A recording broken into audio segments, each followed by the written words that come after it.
Assalamualaikum warahmatullahi wabarakatuh. Saya bersama Biker Subuhan Pekanbaru Riau dalam kajian subuh Rabu Riyadhus Shalihin di setiap masjid musola di Jalan Kamboja, Rimbo Panjang. Bagi yang sudah bergabung istiqomah, bagi yang belum segera bergabung. Kiamat sudah dekat. Berkah selalu, sukses. Assalamualaikum warahmatullahi wabarakatuh.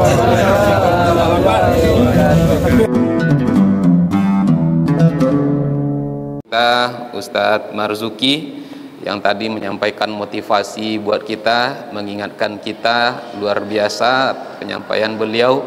Mudah-mudahan ini menjadi iktibar, menjadi PR besar bagi kita untuk mengejar target-target yang barangkali sampai hari ini masih banyak terbengkalai yang mesti kita selesaikan. Dan kemudian juga terima kasih kepada lupa nama bundanya tadi yang kasih sambutan, Bunda Elvida, dan kemudian kepada bunda-bunda BSI yang juga hadir pada kesempatan yang mulia ini. Saya ditelepon oleh Bunda Nani lebih kurang seminggu atau 10 hari yang lalu. Kata Bunda Nani, bunda-bunda istri BSI, istri karyawan BSI mau bagi-bagi kado.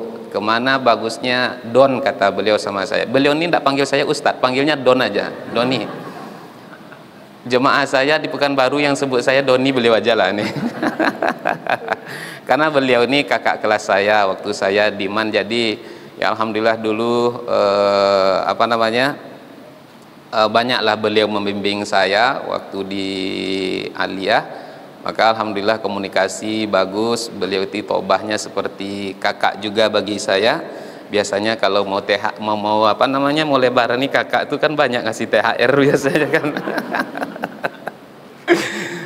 Saya diminta, Don, bagaimana caranya nih? Ini bunda-bunda keluarga istri tadi ya. Keluarga istri BSI mau bagi-bagi kado.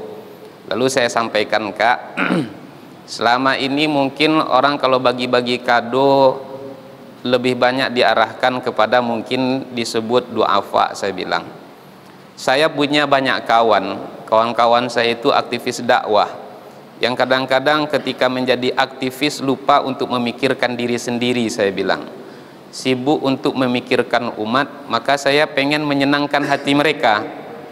Saya ingin membahagiakan hati kawan-kawan saya bilang, karena memang saya secara finansial belum bisa menyenangkan mereka. Kalau saran saya begitu, Kak, saya bilang. Dan alhamdulillah disetujui sama Kak Nani, dan alhamdulillah kita bisa berkumpul hari ini. Karena memang perjuangan abang-abang, kawan-kawan, kakak-kakak saya tak bisa membalasinya. Mungkin sedikit bingkisan kecil, alhamdulillah. Kalau tak melalui pintu dari saya, alhamdulillah dari bunda-bunda ikatan keluarga istri karyawan BSI. Alhamdulillah banyak ikatan keluarga hari ini, alhamdulillah. Kalau dalam catatan saya satu tadi ada ikatan IKBSI ya, IIKBSI, Ikatan Istri Keluarga Karyawan BSI. Alhamdulillah ada juga namanya IKBI, Ikatan Keluarga Istri Biker. Ada juga namanya IKSMM, Ikatan Keluarga Suami Remaja Masjid. Ada juga namanya IKRMJJ, Ikatan Remaja Masjid Jombloan Jomblowati.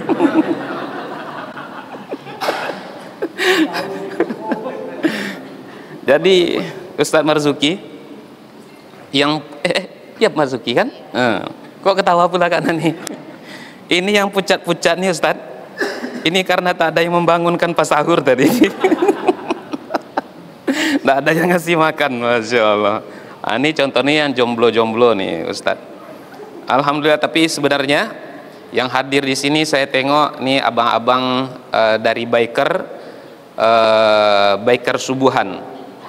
Biasanya setiap kegiatan-kegiatan besar, kalau terlebih Ustadz Abdus Somad Ini abang-abang nih lah. Jadi kalau kita mau minta foto sama Ustadz Abdul Somad, Ustadz itu izinnya sama abang-abang nih. Saya sekarang tidak bisa langsung dengan Ustadz Abdul Somad, tapi dengan beliau dulu, bang tolong izinkan saya foto sama UAS. Saya bilang, ini abang-abang nih lah. Kemudian ada juga abang-abang dari IRMA. Ini alumni IRMA semuanya nih, Ustadz, nih di depan nih. Oke. Lalu ada abang-abang nih, ini dari FPRM ya, Forum Pemuda Remaja Masjid. Ada namanya kakak-kakak dari MUMO, Muslimah Motivation. Biasa makan apa, Ustaz? Biasa makan ikan asin, agak payah menyebut apa nih. Lalu kemudian ada juga kakak-kakak yang hadir sekarang tuh dari Mispeta, Muslimah Penuh Cinta. Masya Allah, dahsyat memang, Ustaz. Ada juga hadir dari Bunda MPK.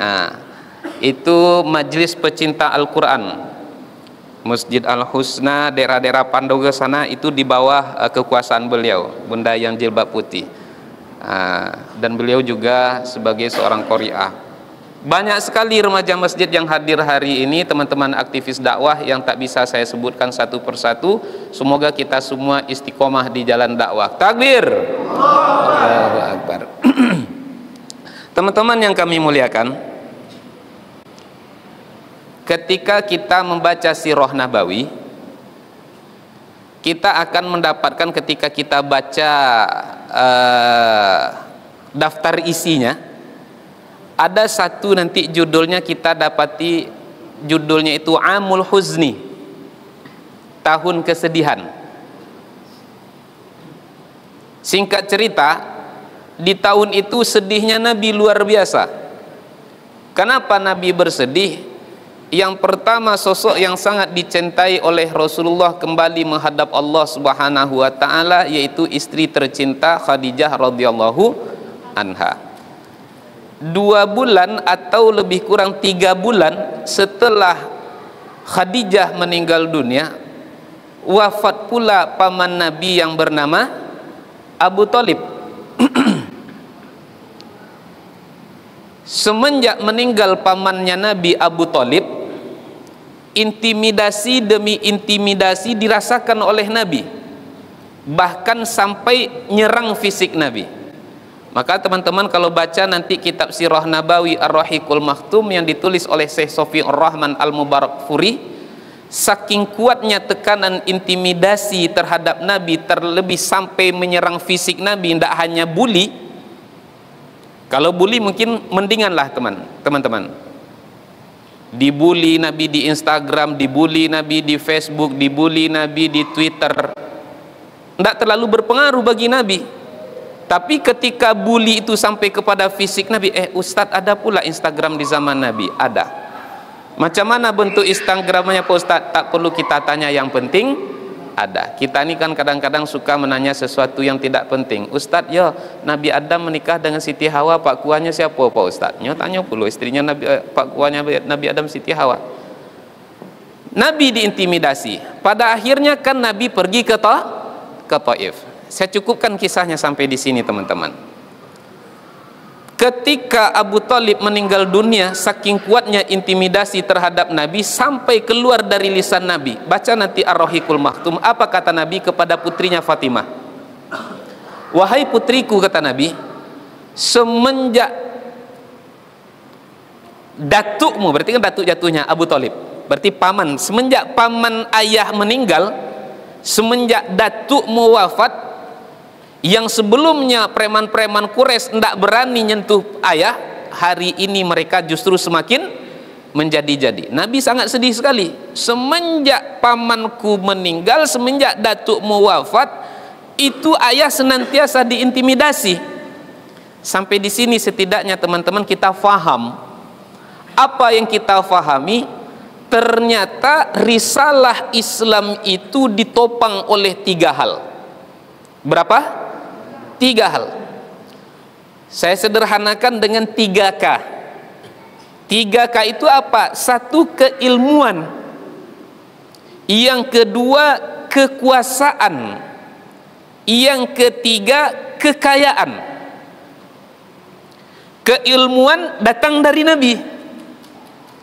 Ternyata ketika 2 orang meninggal dunia, dari yang saya pahami Nabi agak gamang sedikit. Dengan meninggalnya Abu Thalib itu kan simbol kekuasaan. Abu Thalib kan penguasa Mekah, sampai-sampai setiap orang yang ingin mengganggu Nabi tidak berani mereka karena ada Abu Thalib. Yang ketiga, kekayaan, simbolnya dari siapa? Khadijah radhiyallahu anha. Jadi teman-teman, Islam itu setidaknya kuat 3 penopangnya: keilmuan, kekuasaan, dan kekayaan. 3 ini bak benang berpilin 3 yang tak bisa dipisahkan antara satu dengan yang lainnya. Kalau ana melihatnya hari ini teman-teman, mungkin keilmuannya ada pada diri teman-teman. Kekayaannya pada siapa? Khadijah, bunda-bunda ikatan istri keluarga, karyawan Bank Syariah Indonesia. Satu lagi yang belum nih teman-teman, kekuasaan. Saya doakan nanti mudah-mudahan teman-teman ada yang jadi wali kota, mudah-mudahan ada yang menjadi bupati dan gubernur, mudah-mudahan nanti ada yang menjadi presiden. Mudah-mudahan ketiga-tiga ini ada. Semenjak kita tengok Nabi di Mekah, di Madinah Nabi dapatkan 3-tiganya. Keilmuannya masih pada Nabi, lalu kemudian kekuasaan karena Nabi yang menjadi penguasa Madinah, kan itu kesepakatannya yang dibuat oleh Nabi dengan orang Madinah ketika Nabi hijrah ke Madinah. Pemimpin Madinah itu adalah Nabi Muhammad sallallahu alaihi wasallam, lalu ditopang oleh sahabat-sahabat yang kaya, contohnya Utsman bin Affan atau Abdurrahman ibni Auf. Maka teman-teman, kita berusaha semaksimal mungkin, kita masing-masing kita ada tugas kita masing-masing untuk menopang kekuatan dakwah kita. Ada yang menjadi pengusaha, ada yang menjadi nanti penguasa, dan ada yang menjadi orang yang memiliki ilmu dan wawasan yang sangat luas. Mudah-mudahan ketiga ini Allah mampukan kita untuk mendapatkannya. Jadi kejayaan Islam di masa yang akan datang bisa kita raih bersama. Kalaupun tak pada kita, mudah-mudahan anak dan cucu kita bisa menikmatinya nanti. Takbir.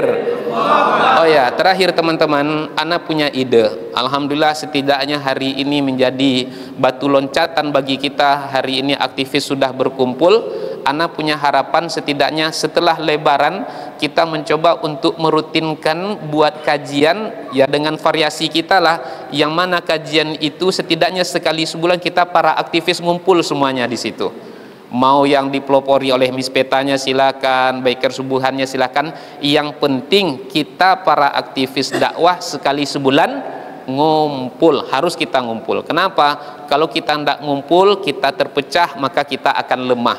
Mudah-mudahan dengan sering kita bertatap muka, silaturahmi kita semakin kuat, dakwah kita semakin mudah, semakin sukses ke depannya insyaallah. Amin ya rabbal alamin. Ini yang bisa kami jelaskan karena mengingat hari ini hari Jumat. Ini banyak yang ustadz-ustadz juga nih Bunda banyak menyampaikan khutbah nanti ini. Maka nak cukupkan sampai di sini. Wabillahi taufik wal hidayah. Wassalamualaikum warahmatullahi wabarakatuh.